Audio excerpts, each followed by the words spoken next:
So మంచి nutrition start చేశాను and exercises and water మీద మంచిగా ఫోకస్ చేశాను. అండ్ నా ఐడల్ వెయిట్ వచ్చేసి 55 and where I was at 44. First month లోనే నాకు 2 kgs అనేది పెరిగింది, which is really a very good achievement actually. So అందరితో పాటు ప్రతిరోజు నేను ఎక్సర్సైజెస్ అనేది చేసేదాన్ని ప్రతిరోజు. Session timings was hardly from 30 minutes to 40 minutes, ఎక్కువగా ఉండేది కాదు మార్నింగ్ టైంలో. And I was really enjoying doing exercises. And actual twist ఇక్కడ ఉందన్నమాట. సెకండ్ మంత్ ఏమైందంటే ఫస్ట్ వీక్ చెక్ చేసుకుంటాం, వెయిట్ ఎవ్రీ వీక్ చెక్ చేసుకోవాలి కదా. సో ఫస్ట్ వీక్ లో వెయిట్ స్టక్ అయిపోయింది, నాది అసలు అటు పెరగట్లేదు అటు తగ్గట్లేదు.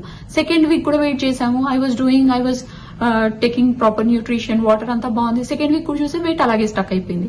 ఏంటి అంటే రీజన్ చెప్పారు ఏంటంటే నాకు స్ట్రెంగ్త్ ఎక్సర్సైజెస్ అవసరం లేదు అనేసి, వెయిట్ లాస్ కి సంబంధించిన ఎక్సర్సైజెస్ ఏవైతే ఉంటాయో అవసరం లేదు అనేసి చెప్పారన్నమాట. నాకు అసలు క్లాసెస్ మిస్ అవ్వాలని అనిపించేది కాదు, ఒక్క క్లాస్ అటెండ్ అవ్వకపోయినా కూడా ఏదో మిస్ అవుతున్న ఫీలింగ్ కలిగేది.